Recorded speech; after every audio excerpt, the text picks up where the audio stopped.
Hello and welcome to episode 119 of Nugget's Dungeon Terrain.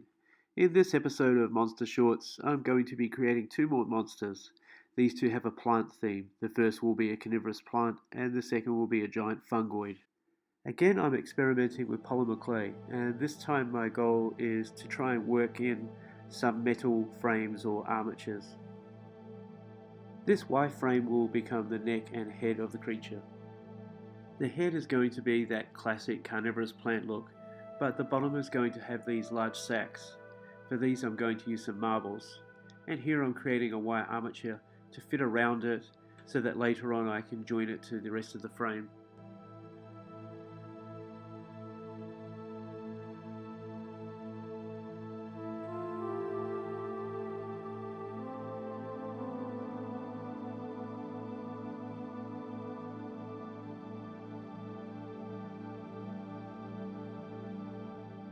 My understanding is that you can place anything wooden, glass or metal into the oven, especially at the fairly low temperature of 120 or 130 degrees Celsius. So that's why I'm incorporating the marbles into their sculpt. I want to see if this is true or if they explode and punch a hole through the front of my oven.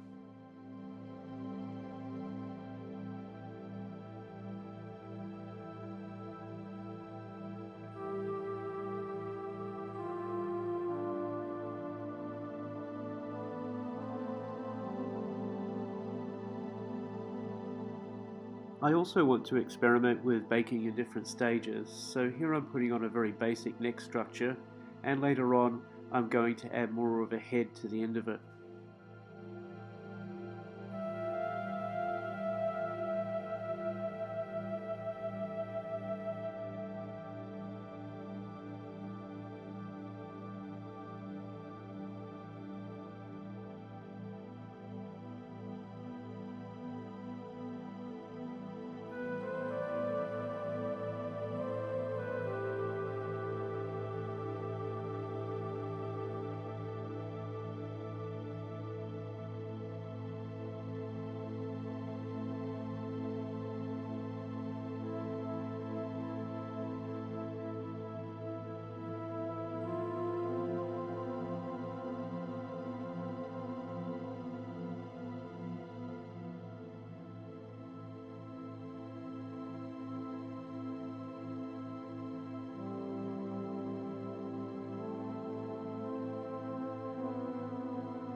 I know I'm going to add something later on for some texture, but for now I'm just adding these extra little woody effects to the trunk.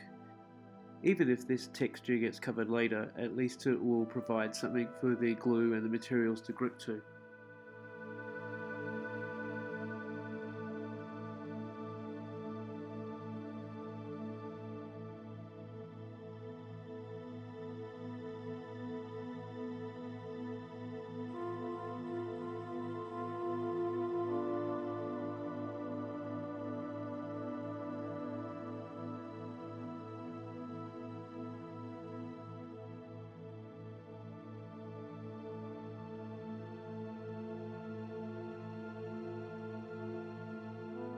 These two marbles will also go on the base.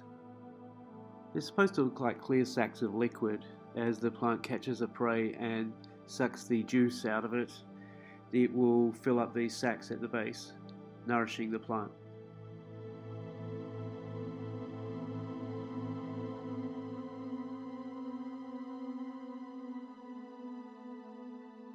It was at this point that I baked all of the components separately so that they could be glued together later on. Whether I'm using super glue or the Yoo-hoo glue, it always seems that the polymer, once it's baked, seems to really want to melt and stick together.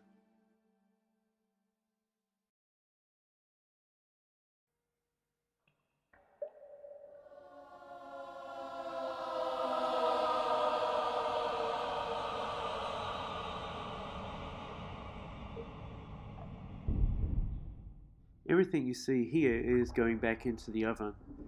I can already tell you that the super glue did not cause any problem under the heat, didn't start a fire or cause any extra odor, so that seemed fine. Here I'm just using some thin pieces of clay to meld over the gaps in the components that are joined together.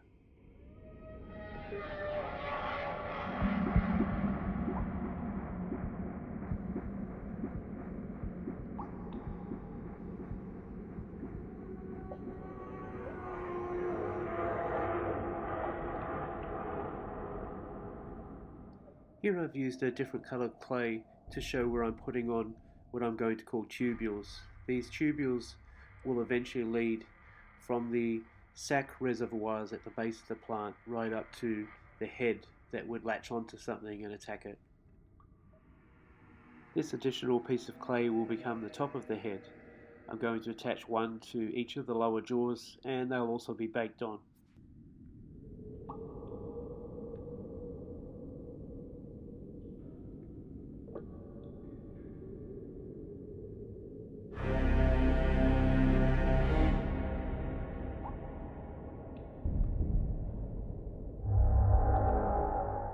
Here, instead of just smoothing the two elements together, I've decided to apply this texture. Then, as it's melding to the other piece, it's also creating a slightly more interesting area to paint.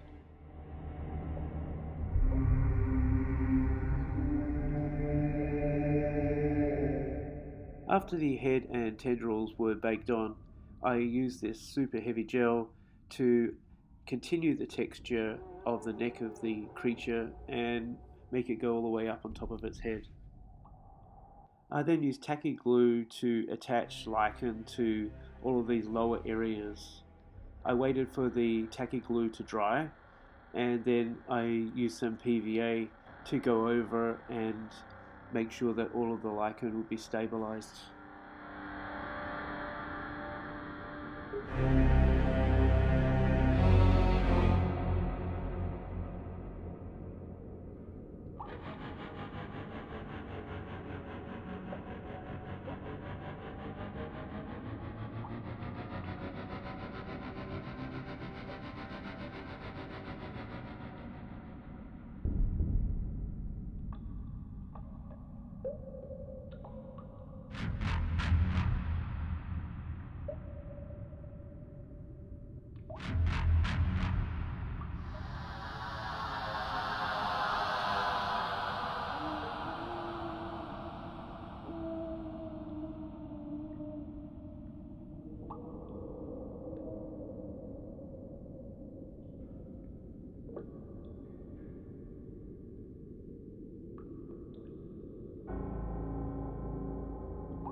So that I don't have to handle the piece as much, I just use a fridge magnet on the bottom. Remember, I did attach a washer at the start, so this makes it easier to handle.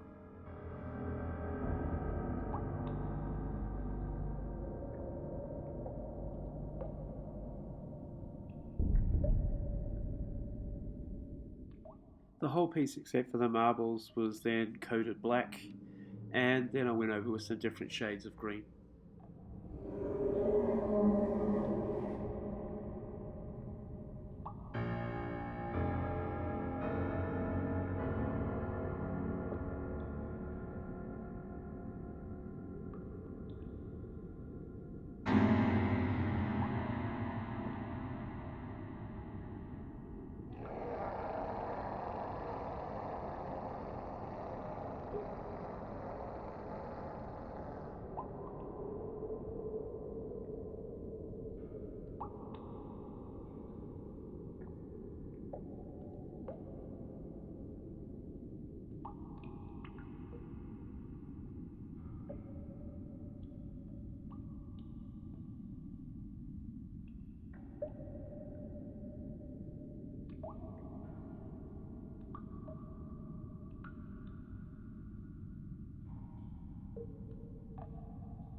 Next, the Fungoid Creature, and instead of creating something a little cartoony with a face, I just wanted to make it look like a giant toadstool.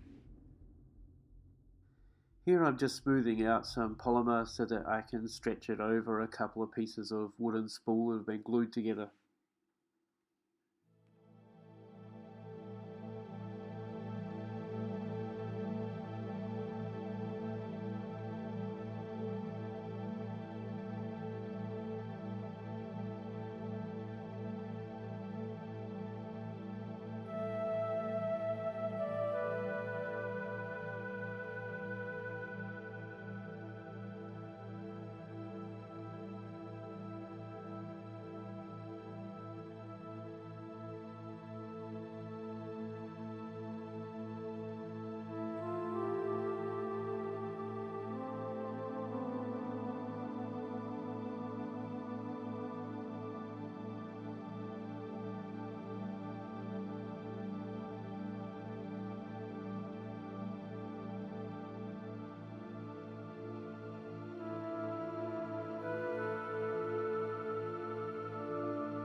The spools, which I didn't stick symmetrically over the top of each other, are really good shapes for this build because they have those extra bulbous sections at each end. I created these crescent shapes to add on at different intervals. Basically it's a sausage with the ends rolled out thinner than the middle.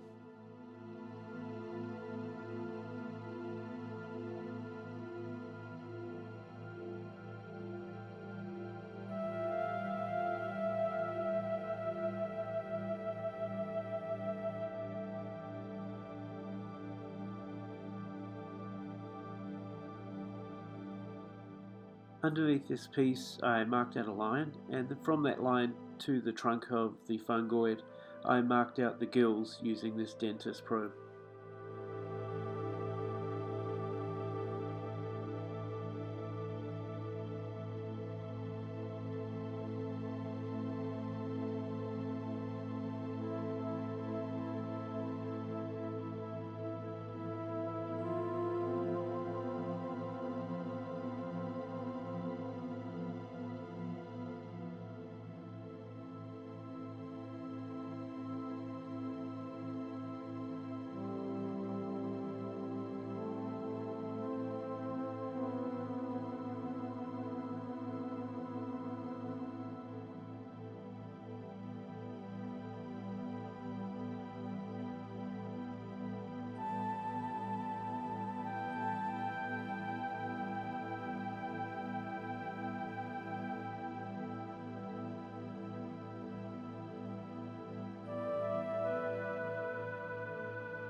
To transition the piece between the ground and the trunk, I also put a ring of polymer clay on the bottom and added a little bit of texture.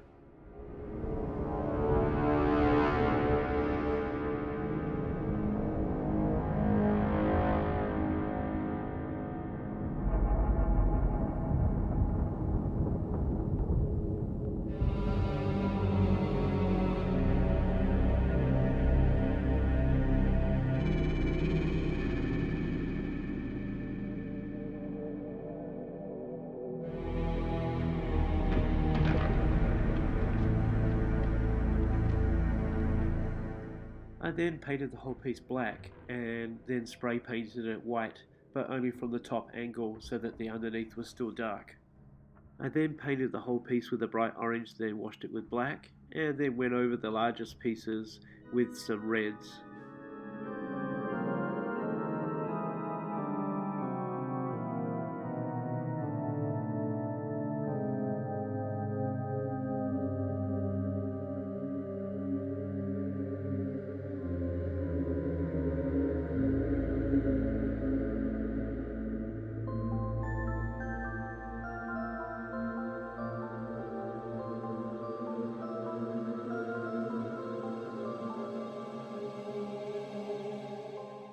So, thanks for watching.